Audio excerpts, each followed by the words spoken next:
Title is Making Gender Sex, and I'm showing here the ideas of it goes from interdependence to independence, and the interdependence in this case is shown here with two caregivers helping a child who cannot yet help him herself, to children who are independent in that they can move around and walk and make some of their own decisions, to children who express a very clear identity.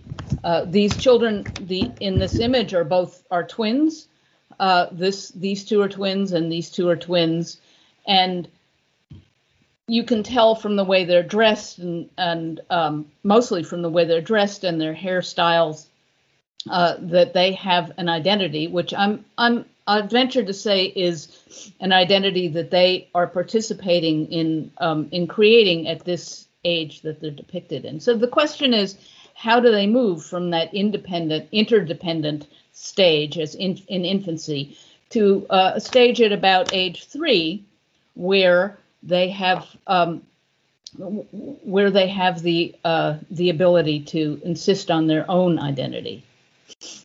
The theses that I'm going to offer are threefold. First, that gender-sex identity is embodied. It's not something that exists in the ether or in some unattached mind, but I believe in mind-body unity. The second is that identity is a lifelong dynamic process, not a trait or a thing. And it's often treated as a thing that you have, and once you have it, there you are. Instead, I argue that it's something that's maintained dynamically as a process in our bodies from birth till death. And then thirdly, the embodiment of gender sex begins at birth or earlier. And this is what I want to talk about. You can ask me about the earlier, but for the purposes of today's discussion, I want to talk just about a period from birth till about 3 years of age. So first, let me address, as Laura suggested, what is gender sex? What do I mean by this term? Traditionally, and I think probably most people in this audience are used to the theory by which sex is seen as the equivalent of biology or nature, and gender is seen as culture or some, and you can have either sex, or you can understand sex or gender, either one, to be determinative. That is, you can believe that that sex or the nature or biology determines behavior and identity, or you can believe that gender or culture determines behavior identity. But in either case, you see that you don't understand these, you see these as really separate terms with maybe a small area of overlap, and either as the potential to be part of a deterministic theory.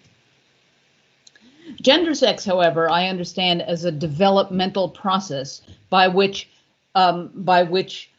sex and gender constantly affect one another to produce an intermediate term, which I'm calling gender sex, and which in this diagram is most of whom we are. That is, there's a very teeny part of the universe which maybe one can argue is pure sex, and another teeny part that maybe one can argue is pure gender.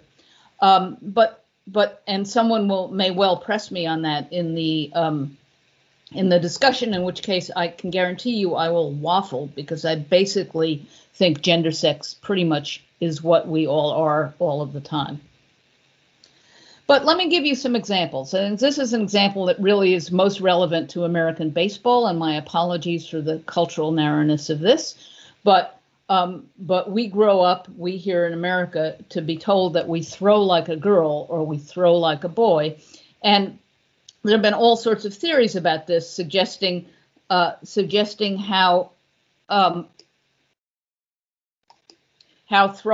boys have a whole different kind of articulation in their shoulder. Maybe they're anatomically slightly different, but that they throw overhand, whereas girls, and put their body into it differently, whereas girls seem to only be able to throw from the side. And the result of that is that boys, it's been traditionally said, have, even at a young age, at age 5, they could throw a baseball at 26.6 miles per hour, at age 13 at 53, whereas girls can only do a paltry 38.5. And then for some reason, race gets worked into this in an odd sort of colonial way. And we can go back to this also, but for some reason it's in this particular diagram a little inset about Aboriginal boys and girls throwing tennis balls was included. And I could have cut it out, but I want to point out that race gets worked into these things from time to time in kind of strange ways. So we have this example, except that if you consider a news report more recently from a transplanted Brit, John Oliver. Oh, and the sound is gone.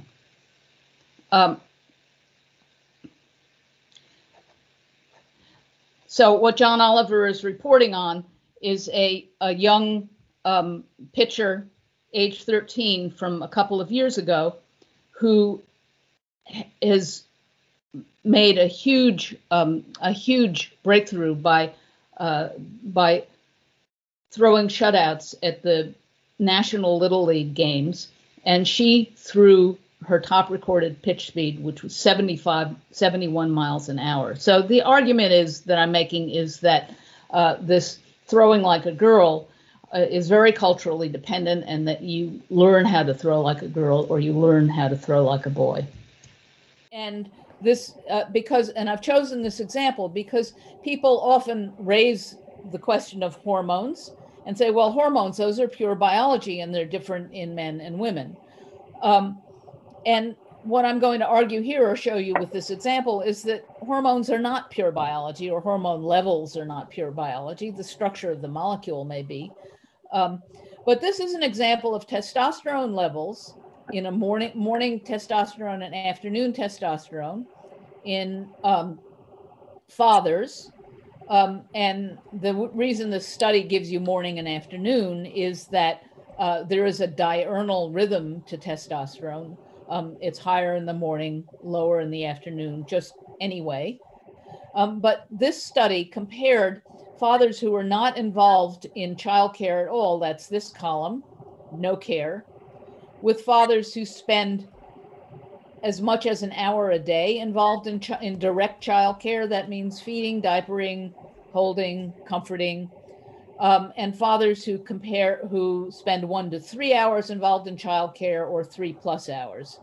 And you can see that the results are similar in shape for both morning and afternoon, which is to say the testosterone level of the father who is not involved in childcare is the highest. It begins to decrease if the father is involved even for an hour of childcare.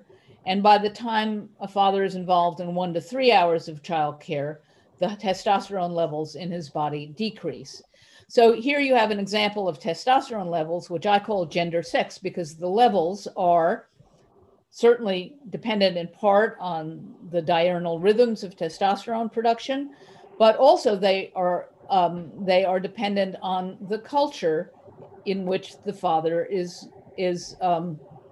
existing. A culture in which men are involved in childcare will also have men who have, during the period of childcare or during the years of childcare, lower testosterone levels. So it's neither, testosterone is not simply a biological thing on its own. It is a biological thing that interacts within a culture, and hence it is not sex, nor is it gender, but it is gender sex. So what is gender sex identity? I'm adding in this additional word here, and there are different views of this, and you will hear different views of this, especially if you even just Google it and just Google gender identity, and you'll get all these different definitions. But one definition, which is one that was started by the psychologist John Money, who did a lot of work on gender and sexual development starting in the 1950s and into the 1960s. And he wrote that gender sex, or what I'm calling gender sex, he called it gender identity, is subjective identity, and the public role and expression are inseparable. So what he says is that you have the private experience of gender role. So he's introduced this term gender role, and the public expression of gender identity, and they are inseparable. So one is the public identity is the expression of the private experience. They are, as I've drawn this in this image, two sides to a single coin, gender sex identity. A second way of looking at, and this is the one maybe you're more familiar with, is simply gender sex identity, and this is how it's defined in a textbook, a psychology textbook in 2009, is that individuals have a gender sex identity when they will reliably answer, or children, are you a boy or a girl? This leaves out the question of what is meant by reliable, and we can talk about that later. And that's depicted in this image of this child trying to decide which bathroom to use. And if this child decides that it belongs in this bathroom, day after day, say it's a 3-year-old child, it has developed an identity as a boy. But these authors see this as separable and study them separately from gender roles, which they define as the cultural expectations for people of one sex or the other. And this is shown here kind of mixed up. So this child who's going to this bathroom, the boy bathroom, might be choosing to play with these toys, which are the girls' toys. So in this definition, the role is seen as separable from the identity.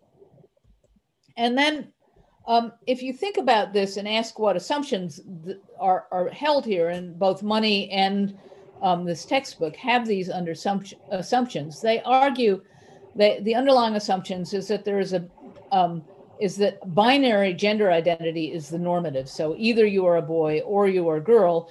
And what studies of all sorts try to explain is the non-binary. So they never try to explain how you develop identity as a boy or a girl. What they want to explain is how you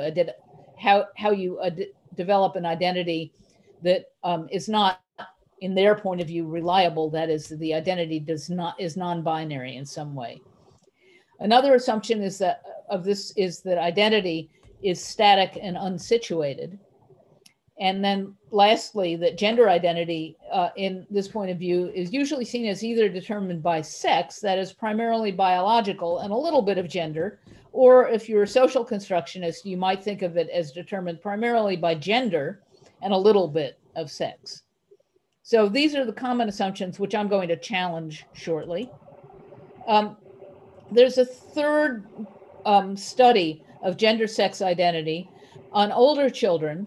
And what's notable about it here is that it is again, more complex, and argues that identity is the sum of a number of things: a child's sense of psychological compatibility with their gender. Determinants for the child of gender compatibility include self-observation of concrete, easily observable aspects of sex typing, such as activity choices, and this would be role in the older definition. And then intergroup bias, the sentiment that one's own sex is superior to the other. So my underlying assumptions are different from the ones that I showed you before, and they are compatible with this last, more complex idea. They include that gender sex identity is non-binary, and that it's working on a continuum. And then if you understand this, then variability within a single process. So the process we're looking at is gender sex identity formation. How does that happen? And then how do variants emerge from that single process? So we want to understand a single process and then how the variability within it. Since children do develop categories of boy or girl, And they also have viewpoints about what social roles belong with those categories. My argument is that cultural practice imposes these categories, and then children try to fit what they've seen about the world and what they know about themselves into these imposed categories. And finally, that identity, rather than being a static process, is a dynamic process. So let's look for a second at variability.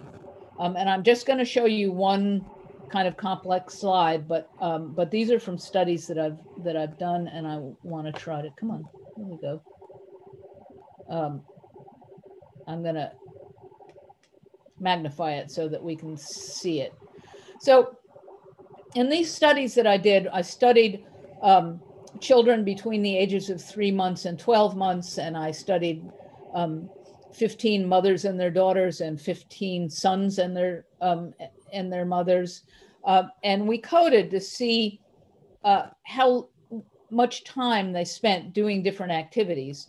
So here we see that we see what we call assist shift. So in an infant, how many times, or in this case, this is duration, how many seconds in a 5-minute period did mothers spend moving their daughters or moving their sons from one place to another? And what's interesting here is, and each of these lines is a separate family. So, so this gives you some sense for mothers and daughters of variability. This black line here is the mean, and you see that in some families, some mother-daughter dyads, there's much more movement than the mean, and some there's much less. And the same with the sons, except you see even greater variability and a much higher y-intercept. That is, the mothers, on average, the mothers of sons, mothers are moving their sons quite a lot for many more seconds, whereas the y-intercept here is around 12, the y-intercept here is over 20. But again, what you get is a sense of the variability. There are some sons for whom the mother hardly moves them at all, just as there are some daughters. And there are some sons that the mother, especially in the first 3 months, is moving them quite a lot.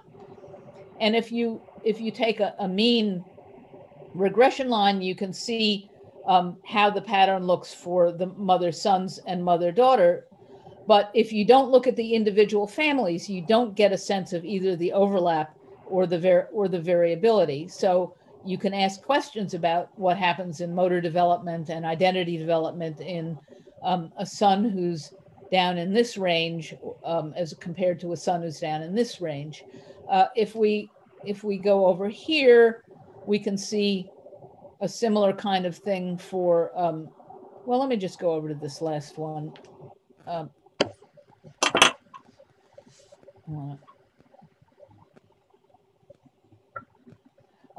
If we just go over here and we look at the lifting up behavior. So you all know a parent takes its baby and lifts it up in the air and twirls it around, and especially when they're little and light enough to lift easily.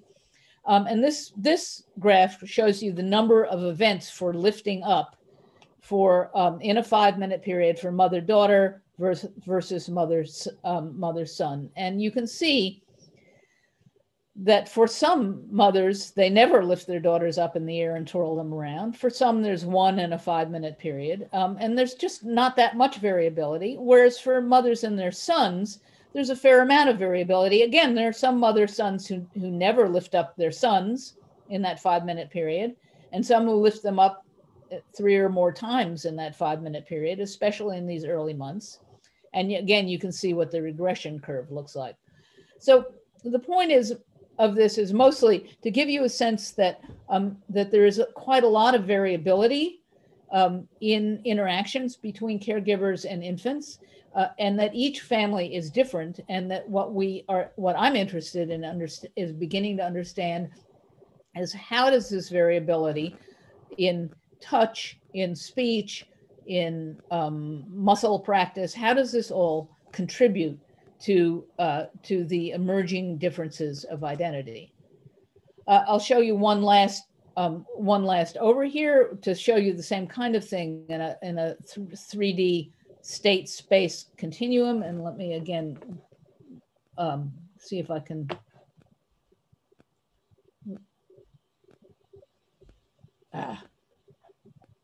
See if I can magnify this for you, if I can.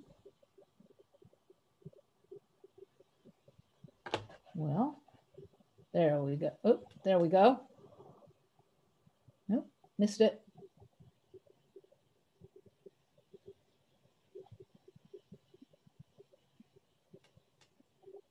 There.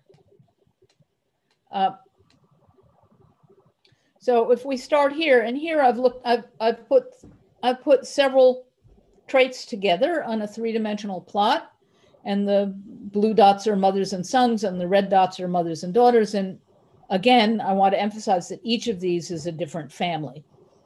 And we have here affectionate touch. Here we have the amount of vocalization, and here we have assisted locomotion. How much is the infant being moved around or helped to move? And what you see is both individual differences. So this mother-daughter, there's a lot of affectionate touch, and a fair amount of assisted locomotion, and a fair amount of vocalization. Here you have a mother and her daughter she's neither speaking to her much, she's hardly moving her at all, and there's not a lot of affectionate touch either. And so you see both individual right here, these two are completely overlapping. There's a triangle over a blue dot, so they're getting exactly the same treatment in this. So you see both the emergence of an average difference here between boys and their boys and their mothers, and girls and their mothers, but also you see how each individual process is different. And you can represent this as a state space, a three-dimensional state space, where you see the state space occupied by mothers and their sons in this blue grid, and occupied by mothers and their daughters in this green, brown grid, whatever colors you want to call it. And you can see that at 3 to 4 months, there are rather different kinds of state spaces occupied when you average out all of the girls versus all of the boys. But remember that there's this whole area of overlap in here where the treatment is the same, and then areas where it's different. So I want to just close here and then open this up for discussion by saying what I'm arguing is that in the process of the development of identity, which is definitely a subjective phenomenon, that is, a person feels their identity very strongly as something strong from within them, that emerges from the intersubjective, that is, it is always in interaction with the intersubjective, that is the reflection back of the world as perceived by the subject, but also the world as experienced, especially in an infancy, by all manner of touch and sound and noise that occurs during mother or caregiver infant interaction. So what you have is a constant interaction back and forth between the world and the individual. And without going into this diagram in detail, what I want you to see is that the individual interacts with the world. The world offers significance. This reinforces the individual to develop a certain sense of self, answering the identity question, am I a boy or a girl, and which again interacts with the world in particular ways.